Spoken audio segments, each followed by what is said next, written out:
La Voz de América presenta.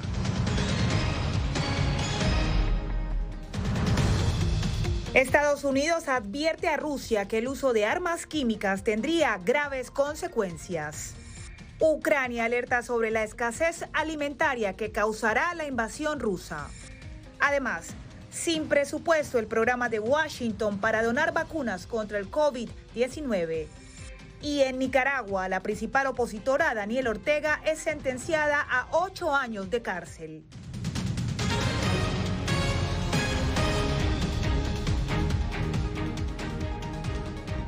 Bienvenidos al Mundo al Día, yo soy Diva Lizeth Cash. Comenzamos.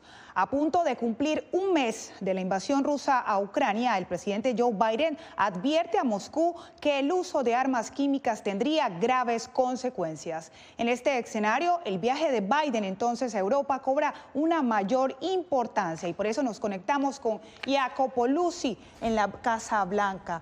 Jacopo, ¿realmente sería una realidad el uso de armas químicas?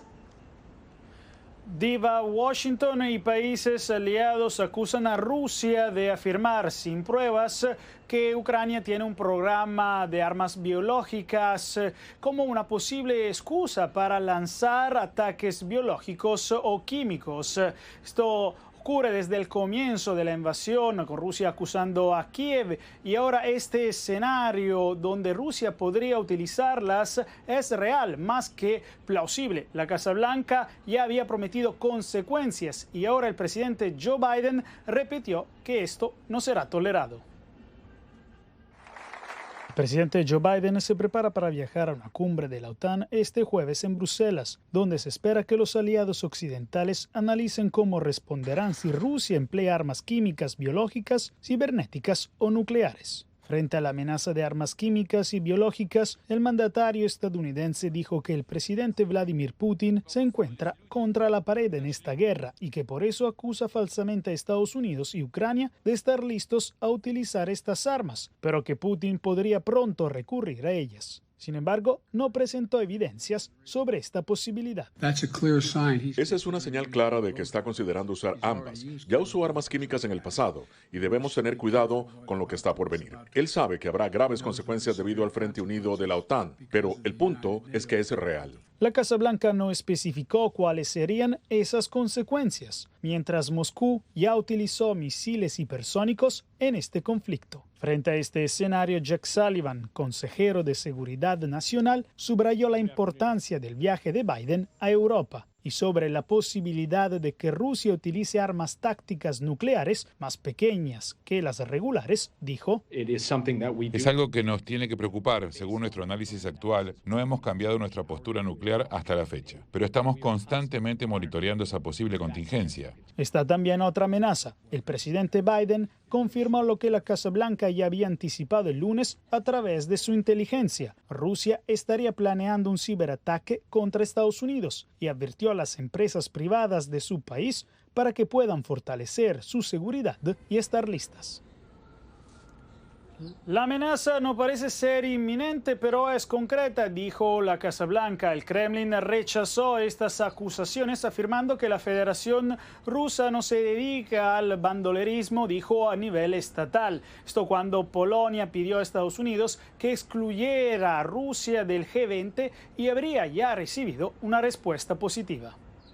Gracias a Jacopo Luzzi desde la Casa Blanca. Y mientras tanto, Moscú responde justificando su derecho a usar armas nucleares y enfrentarse una amenaza existencial, como el portavoz del presidente Vladimir Putin le dijo a la televisora CNN. Vamos con Laura Sepúlveda con lo más reciente en Ucrania. Mientras Mariupol se llena cada vez de más cenizas y desolación, videos muestran cómo se siguen registrando explosiones a través de lo que el presidente ucraniano describe como misiles hipersónicos. Moscú recibió el apoyo del gobierno regional de Chechenia, cuyo líder publicó un video en Telegram asegurando a través de un texto que lo acompañaba el envío de sus tropas, diciendo: liberaremos completamente a Mariupol de los nacionalistas ucranianos y de los banderistas en breve. Una fotografía de esa ciudad portuaria evocó en el presidente polaco uno de los momentos más dolorosos de la historia. Mariupol parece Varsovia en 1944, cuando los nazis, los alemanes de Hitler, bombardeaban brutalmente las casas, mataban a la gente, mataban a los civiles sin piedad alguna. Hoy el ejército ruso se comporta exactamente de la misma manera. Los líderes rusos se están comportando igual, como Hitler, como las SS, escuadras de protección alemanas. Mientras tanto, el presidente Volodymyr Zelensky advierte que los ataques a su país podrían traer hambre al continente europeo. Ucrania siempre ha sido uno de los mayores exportadores de alimentos, pero ¿cómo debemos sembrar bajo el bombardeo de la artillería rusa? No sabemos qué cosecha tendremos y si podremos exportarla cuando nuestros puertos sean capturados y bloqueados. En otra intervención ante el Parlamento italiano, Zelensky hizo referencia a la segunda conversación que sostuvo con el Papa Francisco, destacando que el sumo pontífice le había expresado su solidaridad e incluso ofrecido ser mediador en las conversaciones, propuesta posteriormente celebrada por el mandatario a través de su Twitter. Zelensky además reiteró su interés de reunirse con su homólogo ruso. Laura Sepúlveda, Voz de América. Por otra parte, un contundente llamado al diálogo y a detener la guerra hizo el secretario general de la ONU, quien además vaticinó que solo habrá hambre, daños catastróficos y perdedores en el conflicto entre Rusia y Ucrania. Nos conectamos con Ángela González, quien se encuentra en la sede de la ONU en Nueva York. Ángela, en este contexto, ¿Rusia estaría cometiendo crímenes de guerra según lo que dice la ONU? Divalicet, habrá que esperar a que justamente se investigue a través de los organismos judiciales que tiene la ONU para conocer los resultados sobre si hubo crímenes de guerra, si se han cometido crímenes de guerra, y solo hasta entonces se pronunciará el secretario general al respecto. Sin embargo, lo que sí hizo fue un llamado a las negociaciones de paz. Luego de conversaciones con varios líderes europeos, el secretario general de la ONU aseguró que hay suficientes elementos para pasar del campo de batalla a la mesa de negociación y vaticinó que Rusia no ganará esta guerra. Incluso si Mariupol cae, Ucrania no puede ser conquistada ciudad por ciudad, calle por calle, casa por casa. El único resultado de todo esto es más sufrimiento, más destrucción y más horror.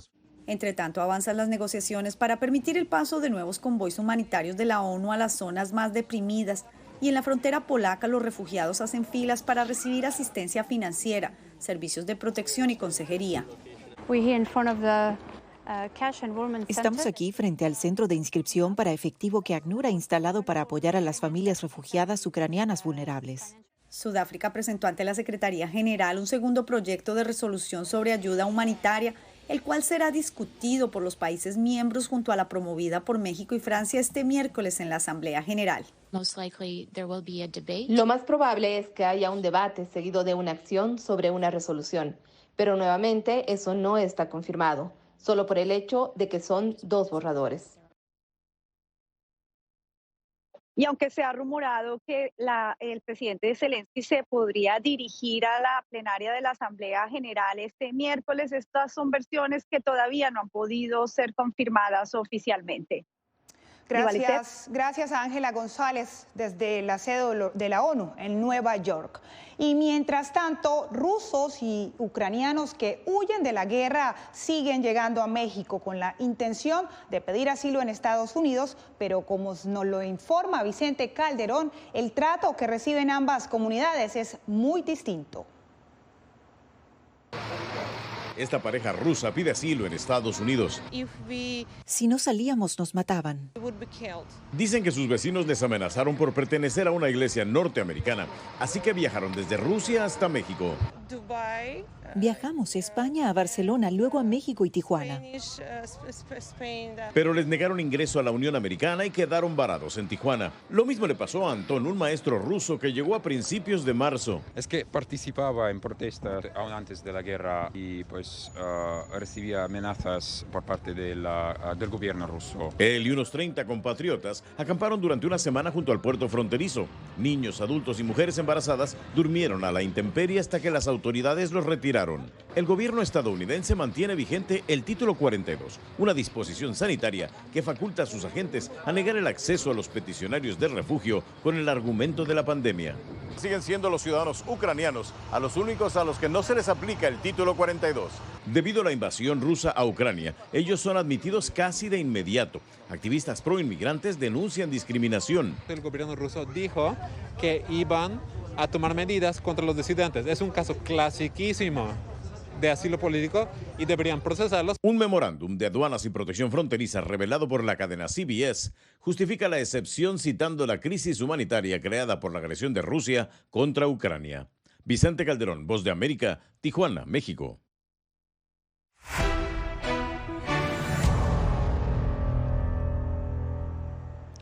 El programa estadounidense de donación de vacunas contra el coronavirus está en riesgo, según la Casa Blanca, por falta de presupuesto. Algunos países de Latinoamérica y el Caribe se verían drásticamente afectados. Jorge Agobián nos informa.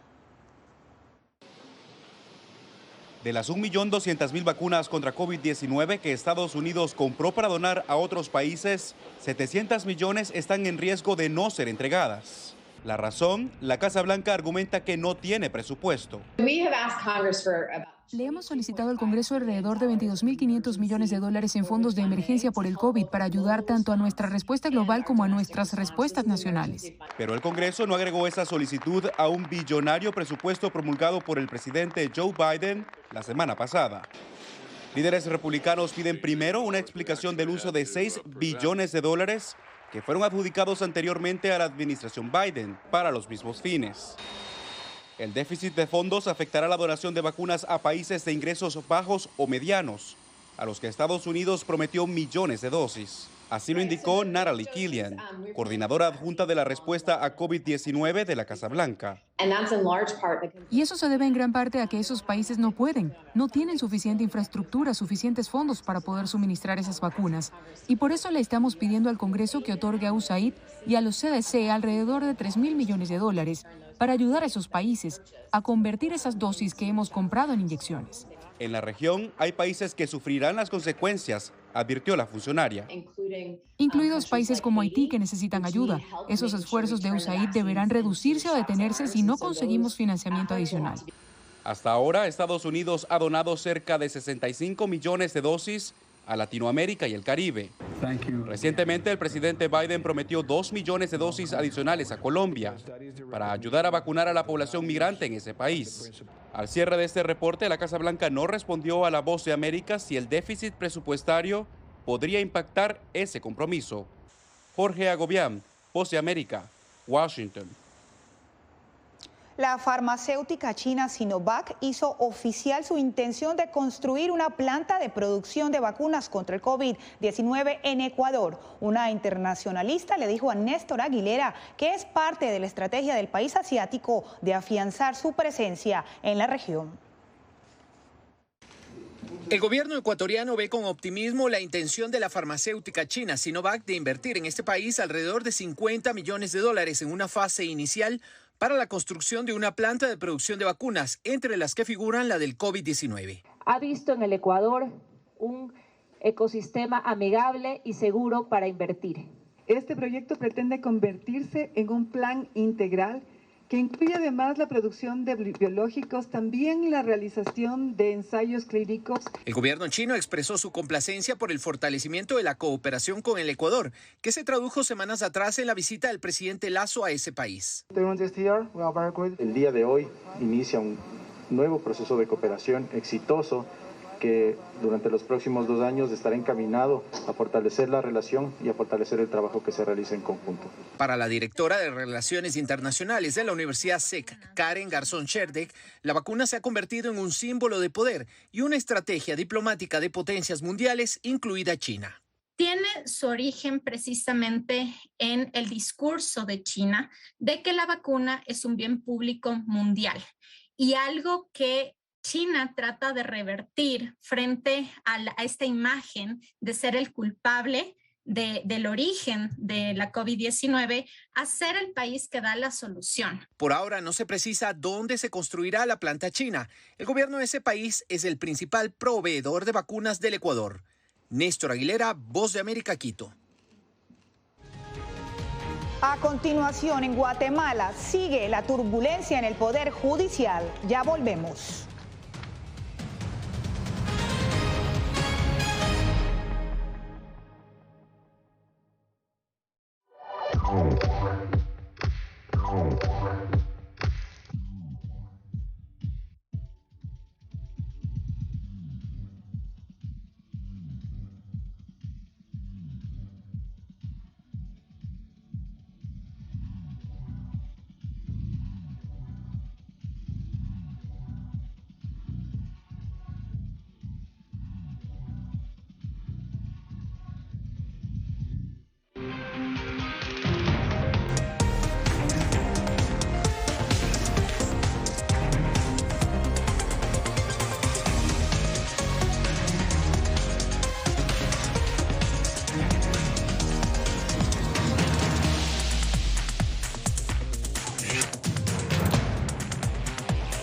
Venezuela 360, cada semana por La Voz de América. ¿Qué tal? Desde Washington comienzan las noticias en El Mundo al Día. Día a día, desde la capital de Estados Unidos y donde se producen las noticias que más te impactan. El objetivo es llegar al otro lado de la frontera para pedir asilo. La Voz de América te conecta con El Mundo al Día. Los hechos más allá de la noticia. Para que tomes decisiones bien informadas. En el lenguaje que quieres, donde quieras y como prefieras. Conéctate con El Mundo al Día. La Voz de América te invita a ser parte de nuestra familia a través de las redes sociales. Encuentra en tu muro las últimas noticias de tu país en su conexión con Estados Unidos, la región y el mundo. Historias que empoderan las voces latinoamericanas de política, economía, salud, actualidad, balanceadas y precisas. Únete a un equipo de origen hispanoamericano que trabaja para conectarte con los tuyos. Síguenos en Facebook y conviértete en protagonista de una historia que tú mismo ayudarás a construir.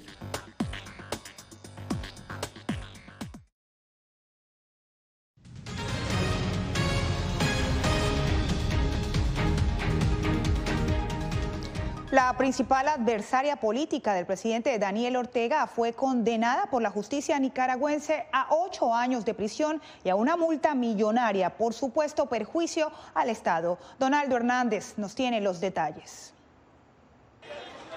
La periodista y precandidata presidencial Cristiana Chamorro deberá purgar 8 años en prisión domiciliaria, tras ser encontrada culpable por los supuestos delitos de lavado de dinero, gestión abusiva y falsedad ideológica en perjuicio del Estado de Nicaragua. Organismos de derechos humanos y la familia de Cristiana denuncian que su condena fue simplemente por aspirar a la presidencia de la República. Eso es simplemente una pantalla para criminalizar a los ciudadanos. Cuando el régimen decide condenar a alguien, le fabrica cualquier cargo. La hija de la expresidenta Violeta Chamorro además deberá pagar más de $3 millones en concepto de multa, un monto que es sujeto de críticas. O sea, son multas realmente impagables, pero además que demuestran el nivel de ilegalidad, de que estos juicios son nulos.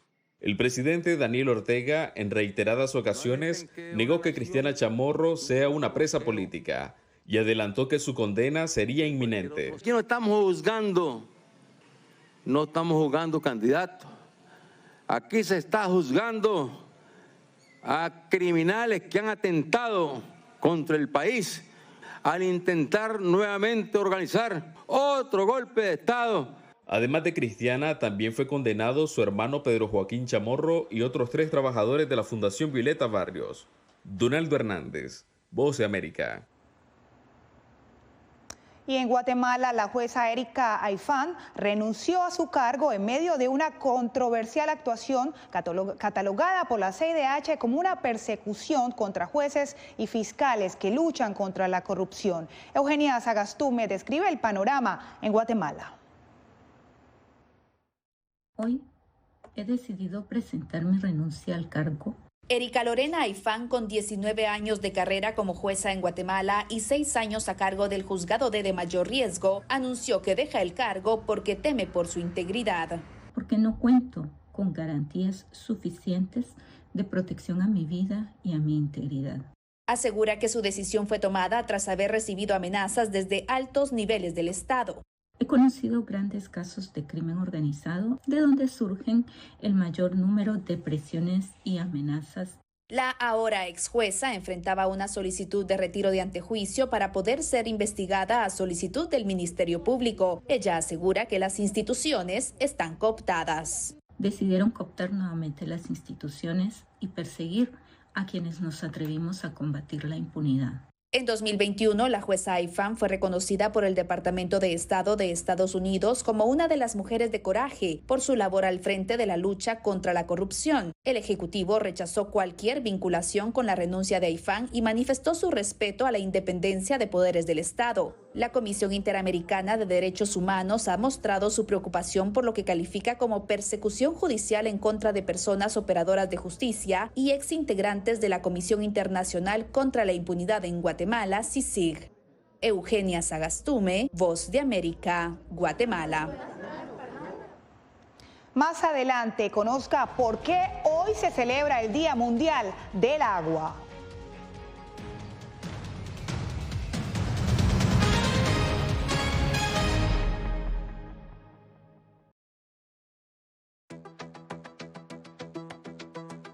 En momentos de crisis políticas y sociales, algunos gobiernos autoritarios recurren al bloqueo del acceso a Internet como herramienta para detener la información que entra o sale de su país.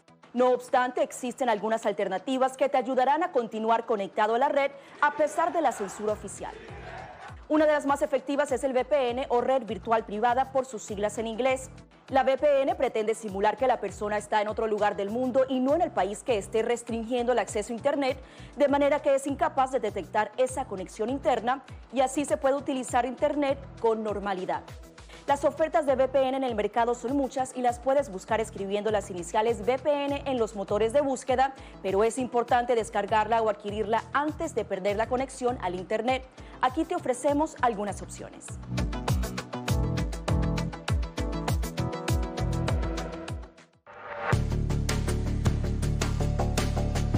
Durante el brote del COVID-19, los estafadores pueden tratar de aprovecharse de personas vulnerables a través de diversos métodos que van cambiando con frecuencia. Es posible que lo contacten por teléfono, correo electrónico, mensajes de texto, correo postal o redes sociales. Ten cuidado con ofertas de kits de supuestas pruebas caseras, curas milagrosas o pruebas inmediatamente accesibles. Response Act has made coronavirus testing more accessible immediately. Tras un desastre, organizaciones caritativas falsas aparecen afirmando que tienen vínculos con otras reales. Siempre verifica que la organización sea legítima. Alguien que asegura que trabaja en el gobierno puede pedirte tu información personal o intentar cobrarte cuotas falsas para así ingresar tu cheque de estímulo.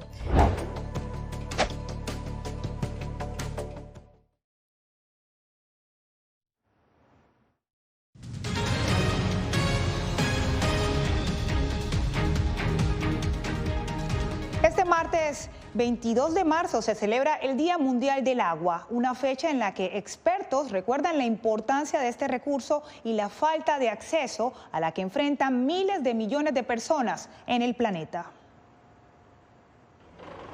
Debajo del subsuelo, moviéndose lentamente a través de capas rocosas y acuíferos interiores, el agua subterránea coexiste silenciosamente con nosotros. Es la principal fuente de agua potable para la mitad del mundo y una fuente de agua para el riego de cultivos. Sin embargo, enfrenta severas amenazas. El agua subterránea es un elemento realmente fascinante y, francamente, muy poco discutido en nuestro ciclo del agua. A medida que la lluvia o la nieve se filtran a través del suelo, se convierten en agua subterránea, a menudo limpia y almacenada en la tierra. El agua subterránea puede ser una fuente de agua de respaldo durante tiempos de sequía cuando los lagos y ríos se secan. El agua subterránea es una especie de amortiguador para muchos lugares de riego en el mundo, para sustituir esta agua superficial perdida durante las sequías. A los defensores del medio ambiente les preocupa que los acuíferos subterráneos más grandes del mundo se agoten más rápido de lo que se reponen, y eso puede generar otros problemas.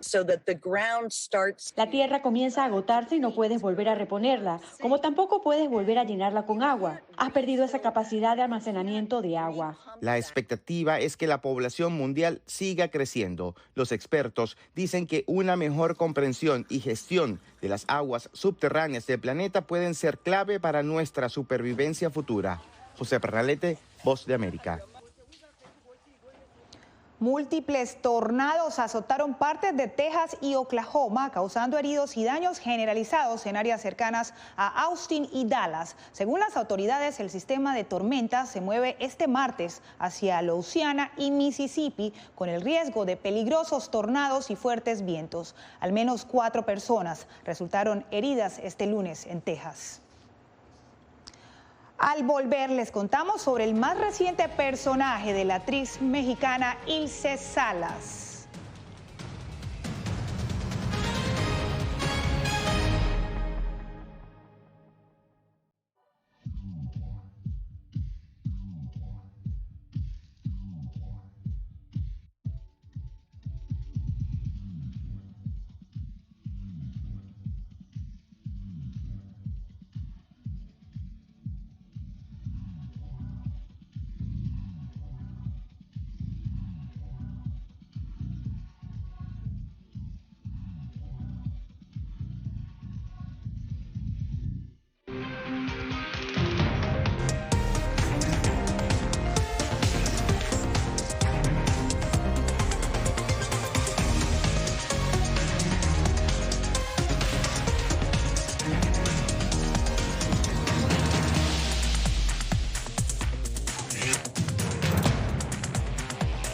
Venezuela 360, cada semana por La Voz de América. ¿Qué tal? Desde Washington comienzan las noticias en El Mundo al Día. Día a día, desde la capital de Estados Unidos y donde se producen las noticias que más te impactan. El objetivo es llegar al otro lado de la frontera para pedir asilo. La Voz de América te conecta con El Mundo al Día, los hechos más allá de la noticia, para que tomes decisiones bien informadas, en el lenguaje que quieres, donde quieras y como prefieras. Conéctate con El Mundo al Día. La Voz de América te invita a ser parte de nuestra familia a través de las redes sociales. Encuentra en tu muro las últimas noticias de tu país en su conexión con Estados Unidos, la región y el mundo. Historias que empoderan las voces latinoamericanas de política, economía, salud, actualidad, balanceadas y precisas. Únete a un equipo de origen hispanoamericano que trabaja para conectarte con los tuyos. Síguenos en Facebook y conviértete en protagonista de una historia que tú mismo ayudarás a construir.